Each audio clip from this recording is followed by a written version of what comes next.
I think if I hear you call me Becky one more time, six-pack, I'm gonna pop your tops. All six of them. Who are you?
Hey, this is Matt once again. Welcome back to another video, and this is a PayPal request for Lucas, and he wanted me to review this season Power Rangers Time Force. Now, to be perfectly honest, I'm not a big Power Rangers guy.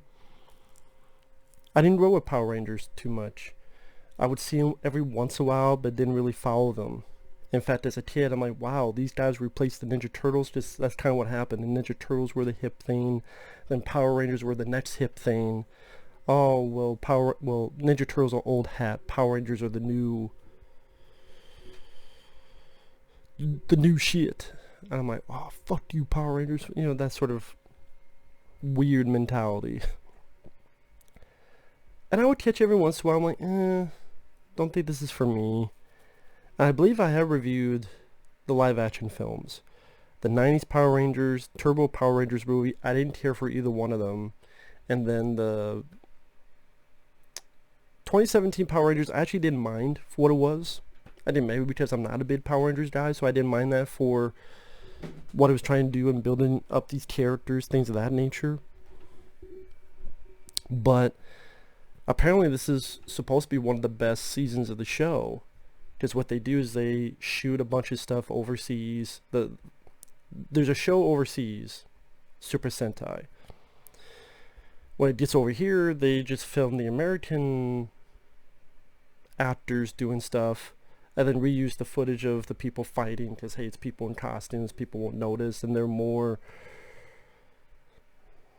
did you say more established martial artists, or however you want to put it.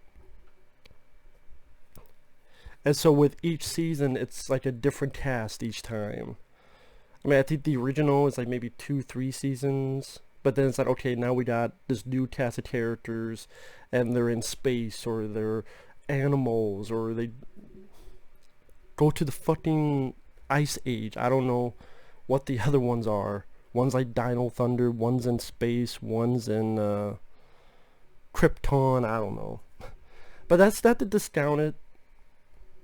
Believe me, if I wanted to discount it, I would just admit it, but I'm just not that knowledgeable on the whole Power Rangers thing. And so apparently this season is 40 episodes, but Lucas was nice enough to say, okay, these are the 20 episodes to focus on.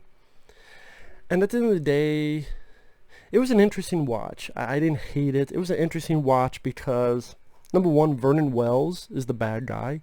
Vernon Wells from Commando, the Road Warrior. He had a bit role in Weird Science. It's cool to see Vernon Wells there. I mean, with Power Rangers, for the most part, I kind of just see bad acting. Like, just not my kind of acting. Like, sort of more, I don't know if I want to say more campy or more sad.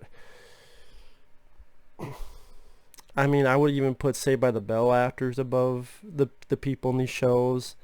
I know people disagree. That's just how I view it. I can't really say I could get much into the lead, the actors, because I would see snippets of each of these seasons like, it's not for me. But I can say I at least appreciate the fact that they did try to tell a story that had an actual ending. And they try to go, I don't know if I say a little, apparently some people say this is one of the darker seasons. I can only take their word for it. But I mean, if that's the case, then I'd hate to see what some of the other seasons are like Lightspeed, or was it Ninja Warrior? So I forget. I know Fabio's more the expert, and he did video where he talked about like some of the worst ones.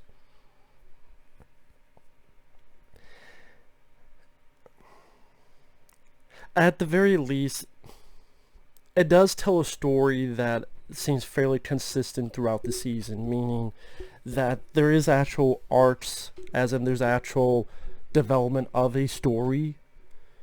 So for example, Vernon Wells, you get a little bit more about his background, and then he has his daughter, and that becomes very important at the end, with the relationship between him and his daughter. There's this other character named Flax, who's like a robot, but then you get to know more about this character. You get to realize, oh, there's definitely a lot more to this character than meets the eye. There's a background, Frax, not Flax, Frax, F-R-A-X, Frax. Meaning that, spoiler, oh, he's working with Vernon Wells, but then there's this background in one episode that Vernon Wells was helped by this scientist, but he fucked him over, even though the guy helped him, and he blew everything up. And later on you find out that Frax, his robot henchman, is actually that guy. And he's been undercover to get revenge on Vernon Wells. That's what I mean, like, this sort of development of this stuff. I was like, okay, this, for what kind of show this is, it's fairly consistent in its writing and trying to have this, there was a plan. It's not like they were just making shit up as they go. The lead guy, you have his father, who starred in Galaxy of Terror, among others, and how this kid doesn't want to be part of his dad's corporation, and the dad's a rich guy, and he funds this stuff to protect the city, and it seems like they replaced the Power Rangers, but then, of course, you really need the Power Rangers. And then you have this buddy of the lead guy who they went together to school at prep school, and then you get that idea he kind of wants to respect,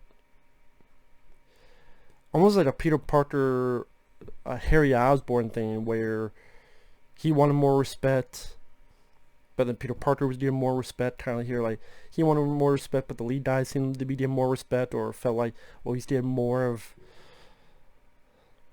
a pass. So there's a little bit of rivalry there, a little bit of this guy wanting to prove himself and think that he's teen shit. By the way, let me get into the actual episodes. I know I've been just bumblefucking around. I apologize, Lucas. But you have episode 1, Force from the Future, part 1 and 2. Like I said, Vernon Wells is the main bad guy. Found it weird that he could pull swords out of his knee. I'm like, okay. Takes place in the future. The Red Ranger's fighting the bad guy, catches the bad guy. Then we're introduced to our characters. They also have this robot bird that has the voice of a boy. His name is Time Circuit. He just knows. He becomes their connection to the future when they go in the past. And he just, when something happens, he just knows it. He just fucking knows it, so. The bad guys are attacking. He knows it, so he tells the Power Rangers what's going on. At this point, the Red and the Pink Ranger are engaged, having a prison transport for Vernon Wells, but Vernon Wells' daughter and the robots and stuff stop this. Of course, part of me goes, if the robot...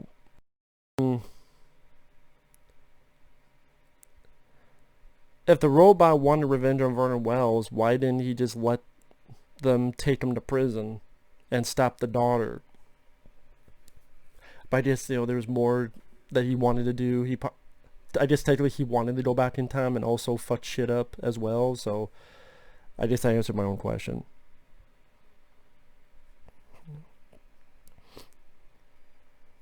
One thing I thought was weird was for the prison, they'll take criminals and they'll turn them into action figures. That's what they look like. They're literal action figures. I guess that's to explain when they get to the past, how do they have so many mutants? Well, they take a little action figure out and they do this, and then they're now a mutant again.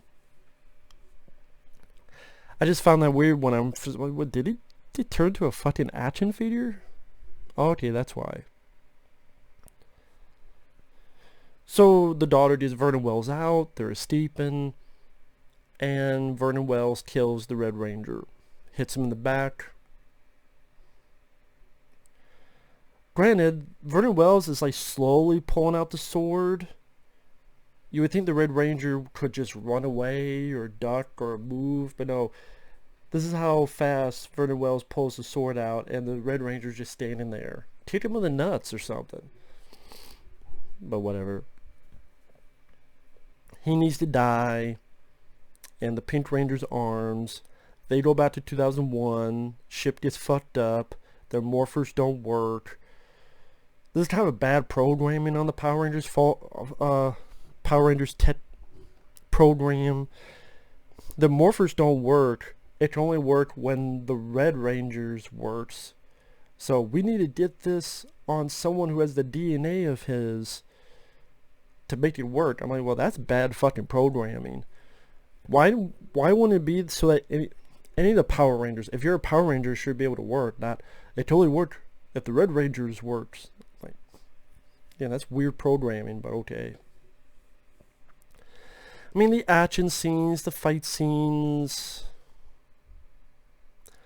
they kind of run together for me when it comes to Power Rangers because they did never really get that truly hurt. At times it seems like they did get hit and sparks fly, but it's because of their protective coverings. It seems like most of the time they can't fight until they turn into Power Rangers. And maybe they can fight a little bit in the human form. And it does, for the most part, follow a pattern. I guess like most Power Rangers do, where there's the bad guy, we morph, fight the bad guy, ultimately don't turn to a giant one, we turn giant to, where's the Megazord, do this thing with the sword, and they do this and a clock forms, and then a lot of times like slice and it fucks up the bad guy. That doesn't happen every single time, but it became sort of a pattern.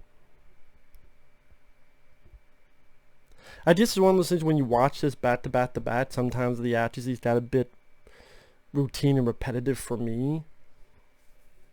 But to be fair, the second half of the season, they do change stuff up because they start adding new things and new characters. So at least they did that. That was nice. And so they meet this guy in 2001 who is an ancestor to the Red Ranger. Thus he has the same DNA, and they're like, wow, you look just like him. And it's funny, as soon as they put the thing on him, he immediately knows what to do. He even knows the name of the weapon. I'm like, man, I guess when you put that on, it gives you like a Matrix download. Diddle, diddle, diddle. This is what the name of the weapon, this is what you do, this is how you jump, this is how you fly, this is how, I'm like, they don't fly, but did you fly, Bobby? So, I mean, that was weird. Like, how does he know everything? He doesn't even know this thing existed, then he puts it on. I know the name of the weapon, I know this. I mean, I guess it's one of those, they download the info into your brain. Okay. Of course, this must have come out around the time of the Matrix sequels, because there, in this 2-part episode, there's a scene where it's like bullet time dodge with bullets. Although they do answer a question I had, because someone gets hit and they go, don't worry, the suit protects you. Ah, okay. So sometimes it protects you, because it didn't protect the Red Ranger from the sword, but certain bullets will protect it. So it's like, okay, so some stuff the suit will protect you, some it don't. So then he succeeded in helping them. The Pink Ranger, a lot of times the Pink Rangers just came off as a wet sop. Just, what's the phrase I'm looking for? She just came off like bitchy, and that's another term I'm thinking of. A wet blanket. A lot of times you're just a wet blanket. The Pink Ranger, like, we just need you for this. You can leave now. Pretty much saying you can fuck off now. And he's like, okay, fuck you, bitch. So by episode 3, 7-5-4, you know, this guy from 2001, the year, not the movie, he's like, oh, this bank robbery, he wants to help. And she's like, you ever fight for anything but yourself? You fucking jag off. I said, okay, I will fight for something more than myself. Can I help you, please? Can I have the morpher? Can I have the morpher, please? So she does. Gives him the balls back. His balls.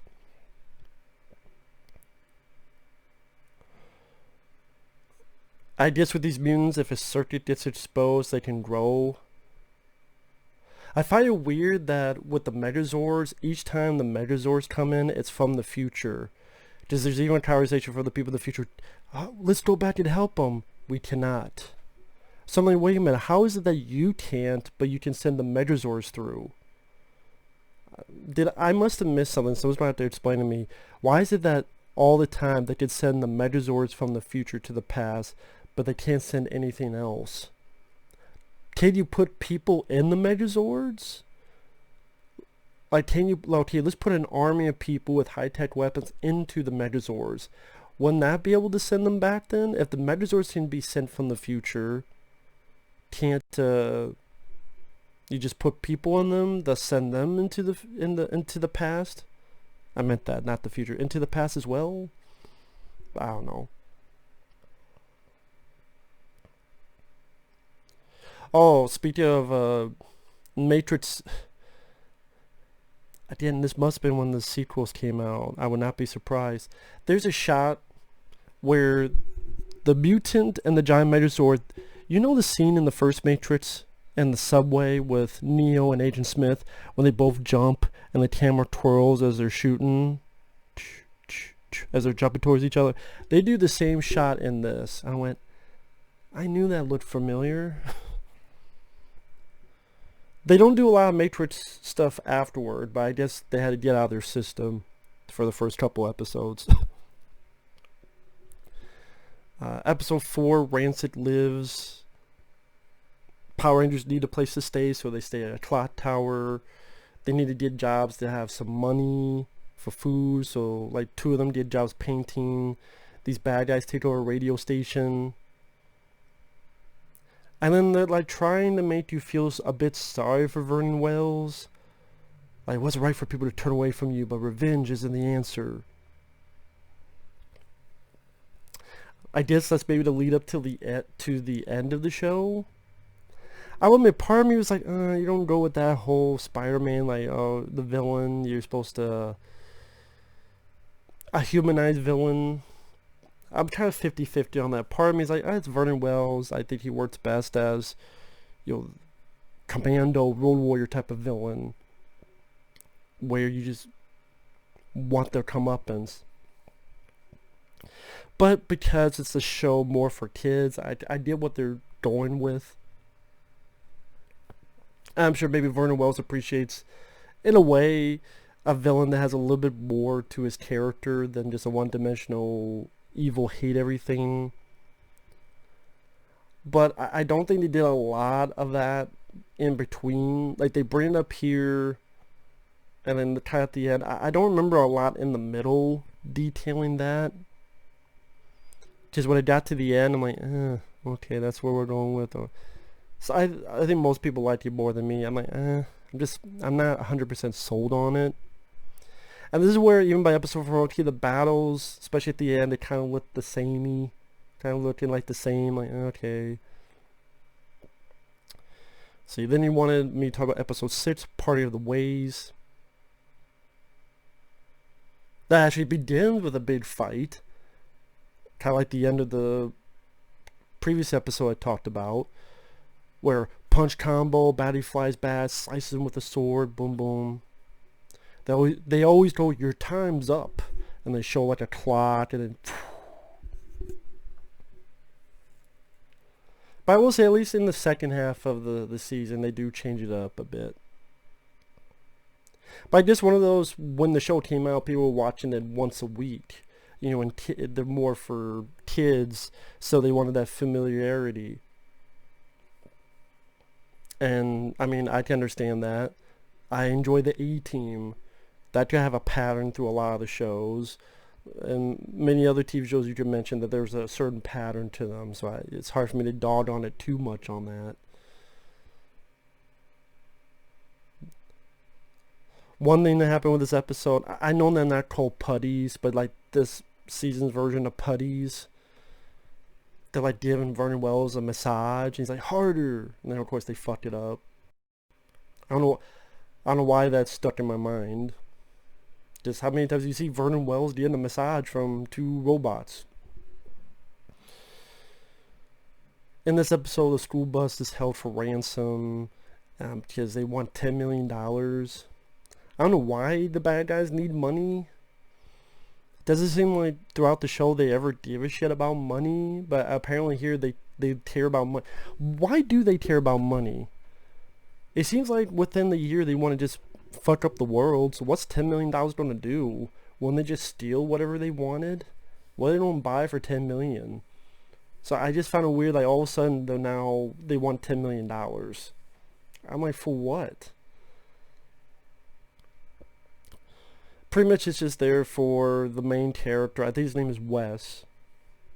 Because he wants money from his dad, Eddie Albert, and the dad's being a bit of a dickhead. It's like, fine, I'll get it another way.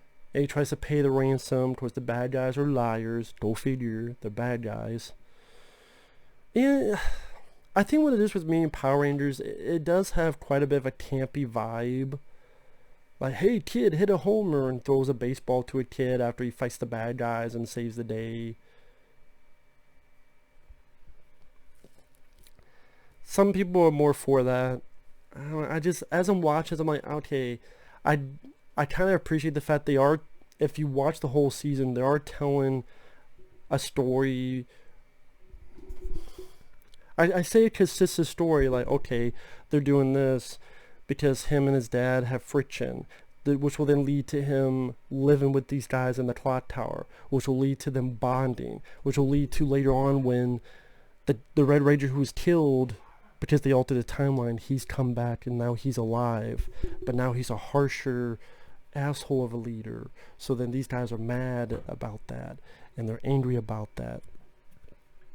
And it's like, we want the original leader, we want Wes back.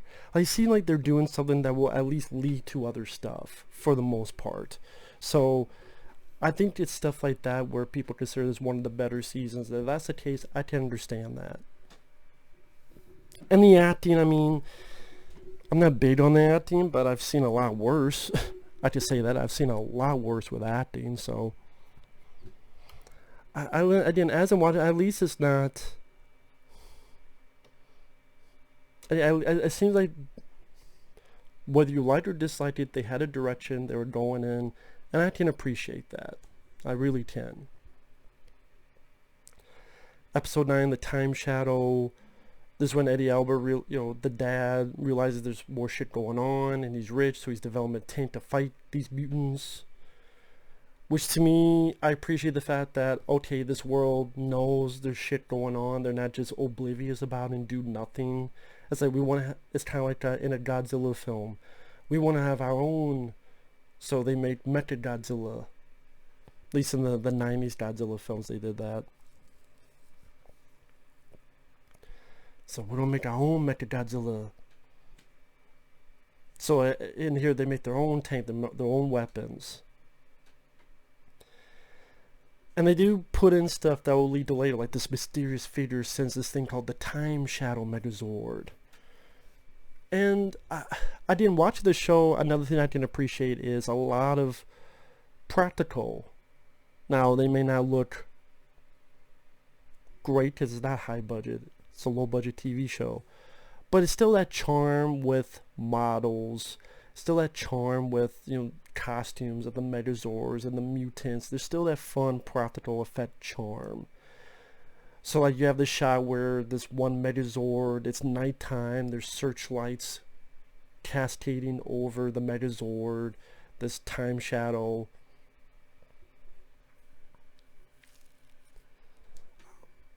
I just see, some fun charm, like, oh, dude, that's kind of cool type of factor to it.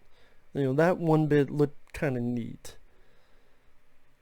So it seems as if the makers of the show are trying, at least trying. Which again, I appreciate that. Episode 12, Worlds Apart. That's where introducing this group called the Silver Guardians that works for Eddie Albert. Sort of the human form of protection. And they did well. And you're like, okay, do you even need the Power Rangers? Because they're doing well. And the leader, he went to prep school with Wes, our lead guy, and you did more development of that. So at least it seems like they do, at least with certain characters, some type of development. With Wes, with this guy who's going to be another Power Ranger, a Quantum Ranger, and stories that when I watched Fabio's review, he mentioned this. This is a show that you kind of do need to see the previous stuff to understand what's going on. Like if you go into episode 14 or episode 25, you don't be confused. Like if you go into episode 25, you don't be like, okay, who's this Quantum Ranger, and wait, where did this come from? Like, okay, if you watch episode 4, then you jump to episode 25. I don't know why you would do that, but just if you do, you'd be like, well, wait a minute, who's that, and what's that, and where did this come from? So you do actually have to follow the show. Some people may not like that because they want more just Monster of the Week, which I can understand because that's one of the reasons I love the Coach at the Night Stalker. Here, though, I like I said, I appreciate what they were going for.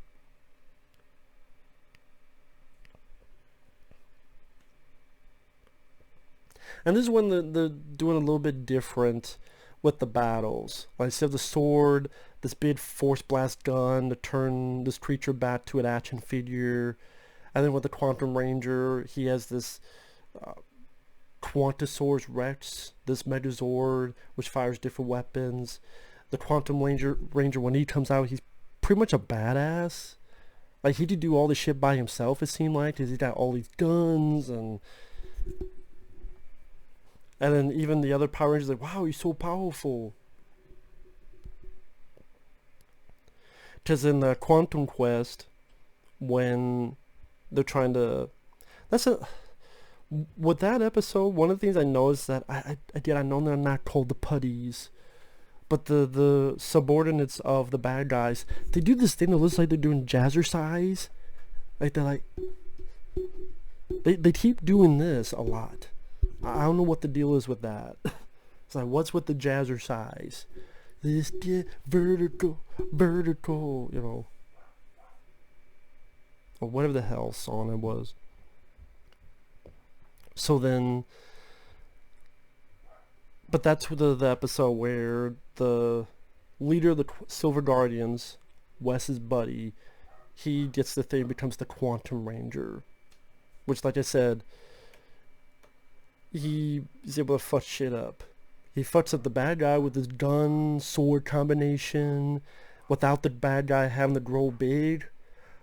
So it's like defeating the boss before he died into second form. That's how badass this guy is. Which I think they did that on purpose to show how powerful this is. Wow, this creature didn't even go up to the typical, here's the first form, normal size, here's the second form, extra crispy, extra large size. This guy's so badass, he stopped him without that happening. That had to have been on purpose, because I think the writing for this, with the story, I can make that leap, that was done on purpose. So that's what I mean.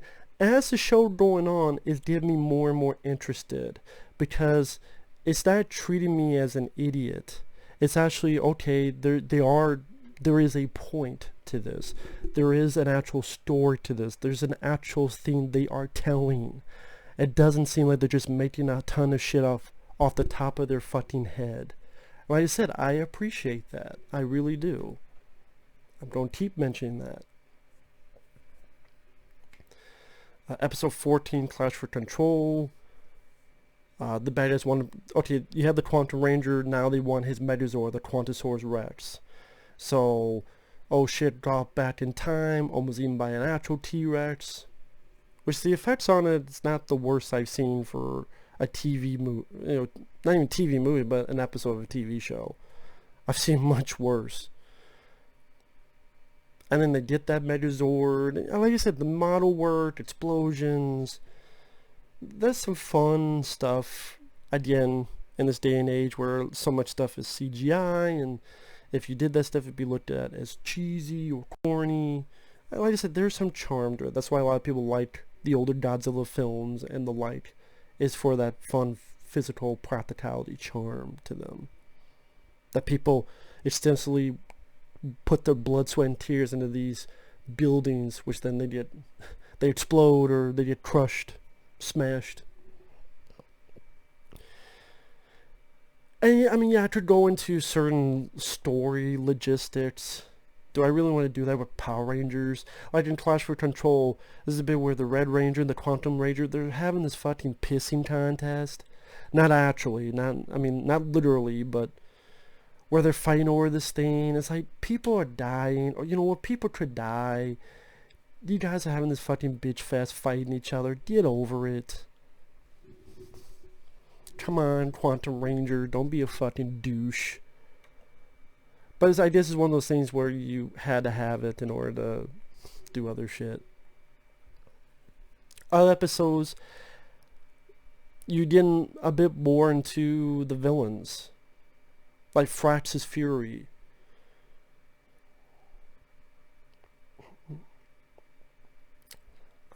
Actually, that's the episode where you find out that this creature that will bite people and have this venom, Vernon Wells in the past, he had it. This doctor helped him. He fucked him over. Then they're trying to find serum for these bites. And you find out that the robot henchman this whole time, Frax, he was the doctor that Vernon Wells screwed over back in the day.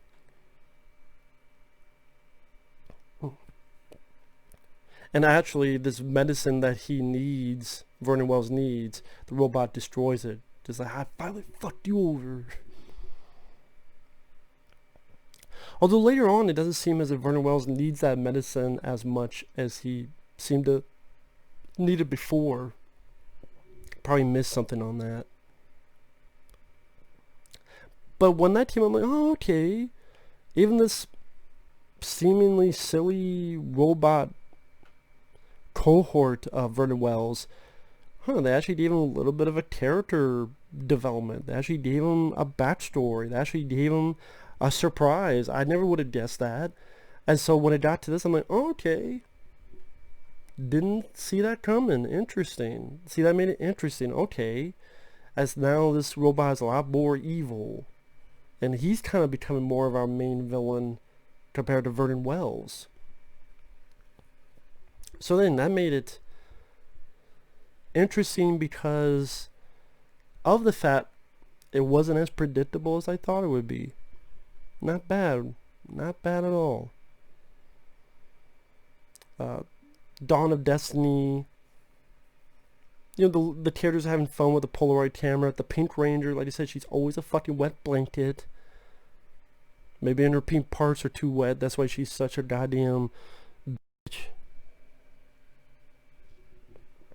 But, like, goddamn. 28 episodes in. Stop being a fucking wet blanket. But here they do mention that medicine that Vernon Wells needs. And they go to Wes's dad's lab, Eddie Albert's lab. The dad gets hurt. And then at the end, Alex, the dead ranger from the beginning, he comes back. His time has changed. I kind of knew that was coming because you're dealing with time and time travel. there's always a possibility that someone who died could always come back because of this, especially when this mysterious figure from the future sent them. Who else is it going to be from the future? Oh, probably this guy who's now alive. And it is. But he's not the exact same. So in the next couple episodes, he's a fucking dick. And they don't like that he's such a dick. Meanwhile, Wes's dad's in pro condition. He's like, hey, go join his company instead. They got it taken care of.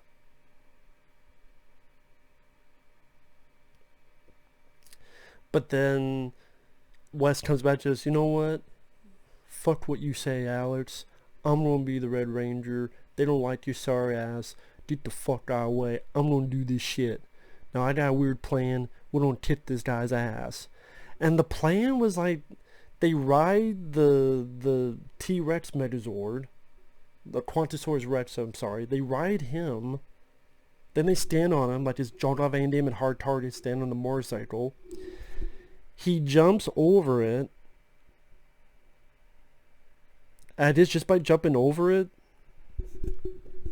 I just distracted the bad guy so much that like, what? And then they fired on his ass and killed his ass. I'm like, oh. I thought I was going to jump behind him and then slash him, or jump behind him and then poo, poo, poo, poo, poo, poo. No, just he jumps behind it, then the Quantosaurus Rex fires on him, and then they fire from behind.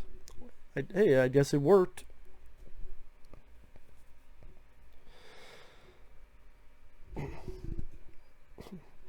I mean, I can't really tell you much about the other Power Ranger characters. One Light's driving. The guy Trip, he's an alien that can at times see things, at times he doesn't. He even admits that it's inconsistent. He's got green hair. He loves pizza. Surprised he's not a Ninja Turtle. And you have weird episodes like Beware the Knight, where it's a knight on a horse, and this one knight on a horse beats all the Rangers' asses. So at least see the Red Ranger battling this dragon that looks like shit. See, that's one where it was like CGI or whatever. That looked bad. That looked bad. That's why I appreciate more of the model work and costumes, because when they do CG shit like that, it looks horrible. But I mean, they did this battle armor that honestly amounted to nothing, really. Not, well, I can't say that. It amounted to a little bit, but not really. Just jumping to the end, Vernon Wells is kicking all the Rangers' asses. Then the Red Ranger puts on his body armor. He gets Vernon Wells to come up for like 30 seconds, but then Vernon Wells just beats the shit out of him anyway. And instead, Vernon Wells chases the Pink Ranger when she's in human form. Like, I mean, without the costume. She's always human, but... So that battle armor was really pointless. Oh, I'm beating his ass for 30 seconds. Oh, shit. Well, so much for that battle armor. Wow. That really came in fucking handy. But before I get into that, you have like pretty much a clip show, a call before the storm, where there's no more mutants. They've caught them all. I know it's a small detail, but I appreciate that, because okay, it made like what they did not useless, not pointless. Like, they did catch them all, like it was a Pokemon tournament. You know, they did accomplish, and you at least get a sense of that accomplishment. You'd be surprised how many shows and movies discount stuff like that, or don't pay attention to that, or completely rewrite that to make you then go, oh wow, all they did was pointless. At least they didn't do that, where I just see them going, oh, we release them all at the same time, ha ha ha. Well, shit, all that work was for nothing. They don't do that. I appreciate that. And man, that's back in the day when you had something called clip shows. Nowadays you don't, because you just find any clips on the internet in less than a minute. But back in the day, when you did a season of a show, at times it'd be like, you know what, this will save on work for the makers of the show. Film a couple stuff and then put in a bunch of clips from in the past. Thus, we have an episode to account for the set amount we need, but we didn't have to do as much filming. Sometimes there are some shows that had 2 clip shows a year. Even The Simpsons for the first couple of years had clip shows. But it ends on a 3-parter where it's the final battle with not only Vernon Wells but with the robot. And like I said, with this 3-part, it seems as if they're trying to at least tell some kind of epic story where Vernon Wells' daughter helps someone give birth to a baby, and that's changing her mind on humanity, and she's trying to talk to her father. And then Frax the robot, he thinks she's full of shit, then realizes she's actually earnest in her response, and she's like, yo, yeah, you're right, you don't have hate in your heart. I'm like, you fucking did. Otherwise you would just let him go to prison and stop the daughter in the beginning of the show.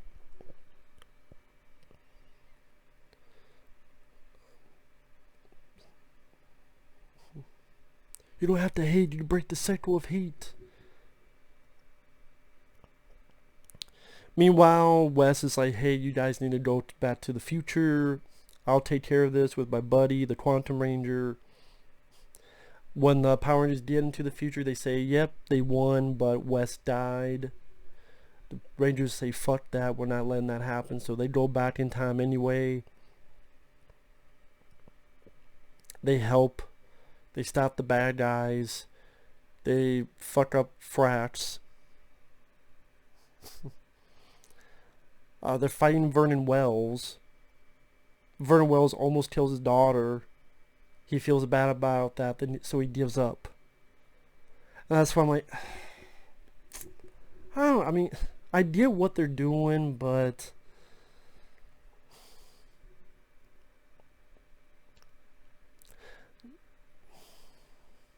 I don't know. I just, in a weird way, it seemed as if by the second half of the show that the robot Frax was more of the main villain and Vernon Wells was kind of pushed a bit aside. Then this final bit, oh yeah, by the way, he's the final battle, but then he gives up. So they don't even defeat him, he gives up. Maybe that's another thing, it's like, okay, they didn't even beat this guy. Which I find funny, because the Red Ranger beat him by himself in the first episode, but in the final episode, all the Power Rangers, including the Red Ranger, the new one with his fucking battle armor, none of them could beat Vernon Wells when they're all fighting at the same time against him. But then the Red Ranger beat him by himself at the beginning of the show. I find that a bit weird, a bit confusing. I get what they're going with story-wise. I wouldn't say it was the most satisfying to me. That's just me. I'm like, I don't know about that. But the characters say their goodbyes. Wes and them are left behind in 2001, of course, because that's their timeline. Again, there is a finality to the show. For a second, I thought they were going to do this thing where Wes is going to go with them, but that wouldn't make sense. Because he's an ancestor, and he's going to lead up to the Red Ranger and the future and all that stuff, so what made sense is what this had to be. And now the Pink Ranger and Wes, they love each other. She leaves. She's finally not a wet blanket anymore. So, at least following the show, it seemed like there is an effort on the writers to have some type of epic feel and storyline that, for the most part, they're trying to be consistent, like trying to develop certain characters. And like the dad, he was a dick when we first saw him. It's developed that he cares about his son and he's proud of his son. They do actual development on him. They do development on the lead character Wes, where he's not just thinking about himself. By the end, he's going to sacrifice himself. At least he did, and then the other Power Rangers came back. His buddy from prep school, they're bonding, forming stronger again. which was fractured in the past. Like I said, at least they're trying to build that up. At least they were. And you know what, watching it, I'm like, okay, I'm glad I saw it once for actually not that bad of a story. It's not something I would ever watch again. But you know, the suits were fun. I didn't mind the look of Frax, the golden like villainous robot, the bird robot boy. I didn't mind his design. You know, the fight scenes, not too bad on the martial arts. Sometimes it seemed to be a bit repetitive or routine. Some of the campier aspects I wasn't really big on. Once in a while there's a plot development, I'm like, I'm not sure about that. Or overall, it wasn't that bad of a show. It wasn't that bad of a season. You know, Power Rangers Time Force. This kind of a guy that's not really a big Power Rangers guy again, so I know I'm bumbling around. This is the best I could do. I'm sorry, Lucas. But like I said, at the end of the day, not a bad show. Not too bad of a show at all. Or season. I keep saying show. Not too bad of a season at all. So, Power Rangers Time Force. I can't really complain about the development of the other characters because there's probably... It's 40 episodes. I was asked to talk about 20 episodes. I'm sure if I did the other 20 episodes... But to me, that's a bit too much, man. 40 episodes is a bit too much for me. So that's not the show's fault. That's my fault. So I won't harp on that. But with that said, man, for a guy who's not really into it, I enjoyed it more than the first two movies. I'll say that. So with that said, thanks for watching. We'll see you guys later. Bye-bye.